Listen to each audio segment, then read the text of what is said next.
Salut et bienvenue à tous, content de vous retrouver pour une nouvelle émission d'Afro-Basket. Nous sommes ici à Madagascar, devant le stade Mahasima d'Antananarivo et nous allons vous présenter le spécial Afro-Basket Championship U16 qui se déroule ici.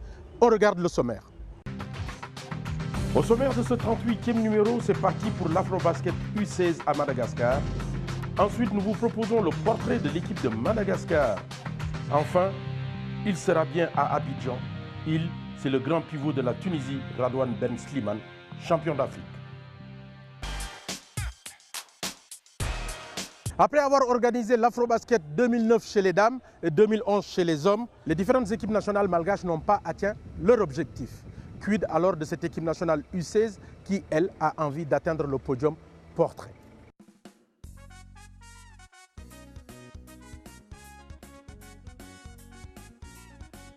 Après avoir organisé avec le succès que l'on connaît 3 Afro-Basket en 6 ans, la Fédération malgache de basketball voulait terminer le dernier avec la cerise sur le gâteau, à savoir remporter le titre continental de champion d'Afrique des U16. On est quand même arrivé à monter une équipe que j'estime une bonne équipe. On sait que c'est vraiment la première fois que Madagascar va participer à un championnat U16. Et là, on s'est dit, maintenant, il faut qu'on se tourne vers la relève. Donc la relève est là. Ça fait Vismaël, poste 4. Doucement et sûrement, une équipe de jeunes issus de toute la grande île a été mise sur pied. Une équipe adulée, pouponnée et qui a fait l'objet de tant d'attention. Journaux, affiches, tout y passe. Une équipe enfin qui a débuté sa préparation avec la détection des joueurs à la base. Madagascar prend cette compétition très au sérieux. Il faut en profiter pour récolter beaucoup d'expérience à partir de ce jeu, puisque le basket malgache a tout de même une bonne technique. Nous avons fait beaucoup d'efforts, surtout au niveau de la fédération et du ministère. Pour augmenter leurs chances de succès, le staff malgache peut compter pour la première fois des joueurs de grande taille, étant d'1,85 m et un pic d'1,95 m. C'est le cas du capitaine Kiadi Mhairi, 1,93 m, un des plus grands pivots de Madagascar à cet âge, fils de Mami, ancien international. Kiadi ne jure que par Kevin Durant, le joueur de Thunder Oklahoma City en NBA. Ensuite, il y a Eli, né le 20 juillet 1997. Un véritable talent en devenir, ailier de la sélection, il mesure 1,82 m pour 63 kg.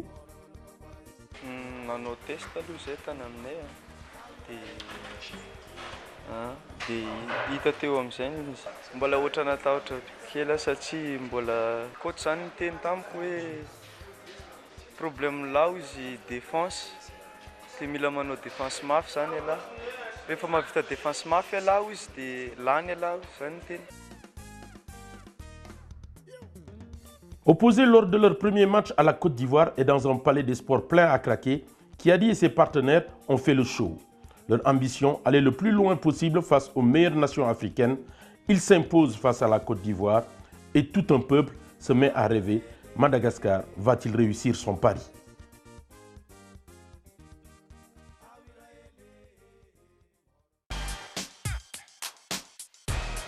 Sur les 12 équipes prévues ici à Antananarivo, ce sont seulement 9 qui ont fait le déplacement. Dixit donc l'Algérie, le Maroc et le Mali. Je vous propose de regarder le premier tour.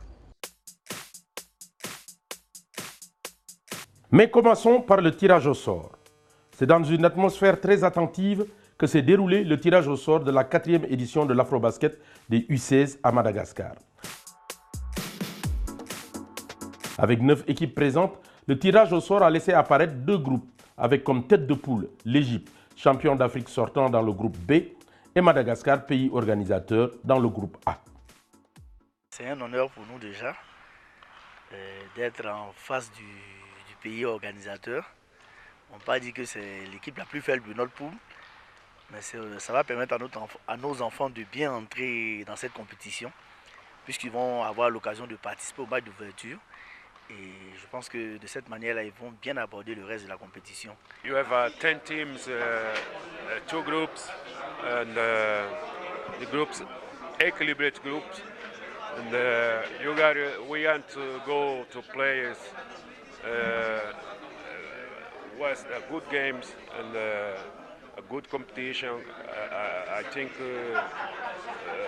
was the good game.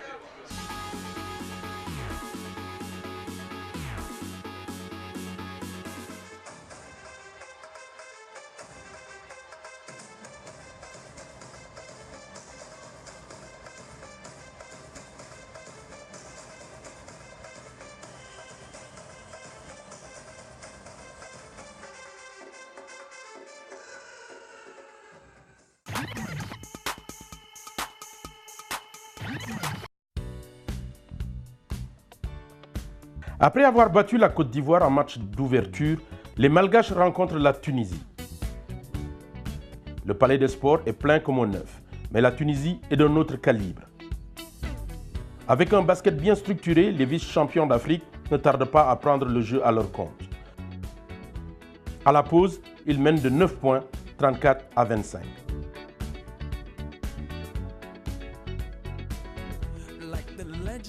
Ensuite, ils ne seront plus rattrapés par les Malgaches très maladroits et qui vont s'incliner 74 à 58.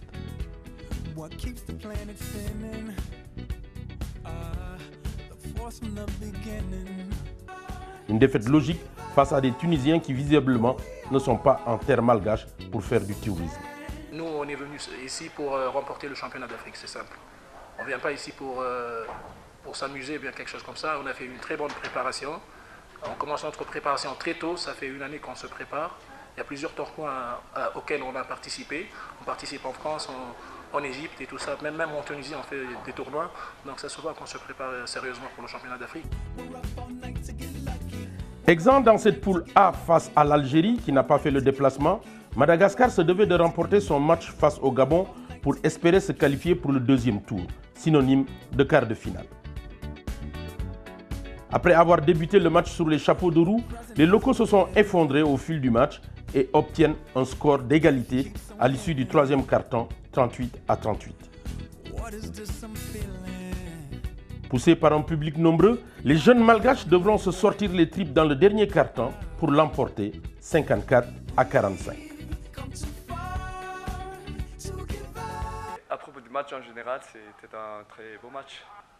Mais ce qui nous a donné le souffle, c'est le temps mort que vous avez pris en 1 minute 30.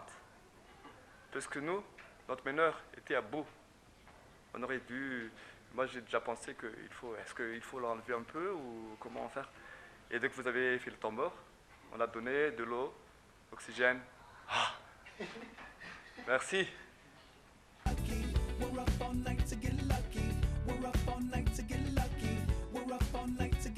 Dans le groupe B, deux équipes vont tout de suite dominer les débats. Il s'agit de l'Égypte championne en titre et de l'Angola. Après 3 victoires chacune, la confrontation entre les deux s'avérait déterminante pour la primauté du groupe. Explosifs, physiques et surtout défensifs, les deux équipes terminent le premier quart-temps très proche l'une de l'autre, 15 à 13 en faveur des Égyptiens. Mais bien vite, les champions d'Afrique en titre vont exceller sur les tirs extérieurs et prendre l'avantage.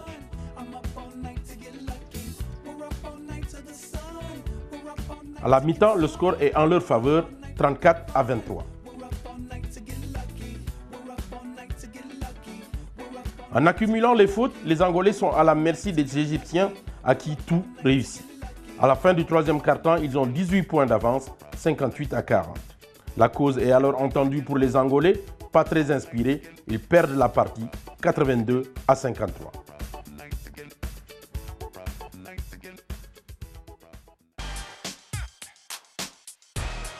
Dans notre rubrique En route pour Abidjan, au lieu de vous présenter cette fois-ci une équipe nationale, nous avons décidé de vous présenter des joueurs. Et parmi ces joueurs qui vont marquer l'Afrobasket à Abidjan, Ben Slimane. On regarde. C'est l'histoire d'un mec dont la carrière mérite bien d'être contée, celle de Radouane Slimane. Un basketteur tunisien qui, en l'espace de quelques années depuis 2004, où il est passé professionnel, a connu un nombre important de clubs.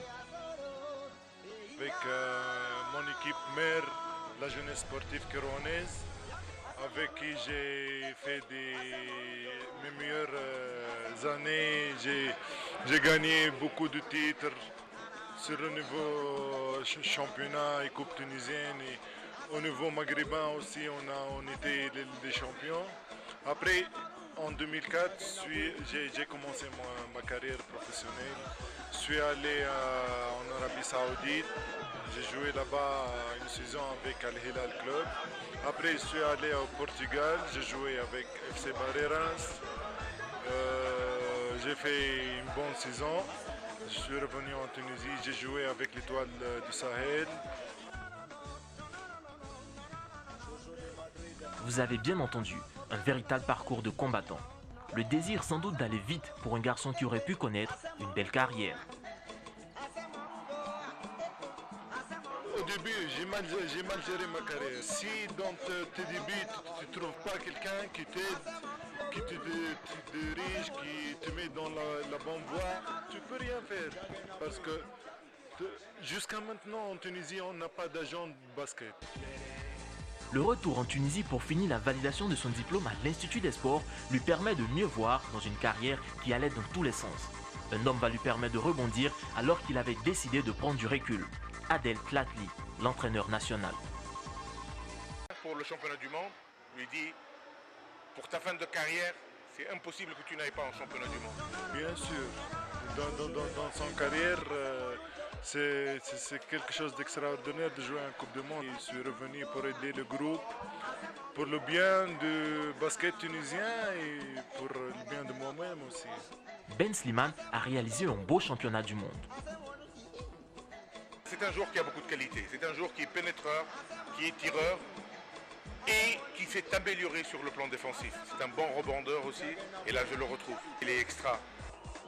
Champion d'Afrique à Madagascar avec la sélection nationale, champion d'Afrique des clubs avec l'Étoile de Sahel à Salé, Ben Slimane ne pouvait pas rêver mieux. Mais pourtant, voici les démons du voyage qui le reprennent.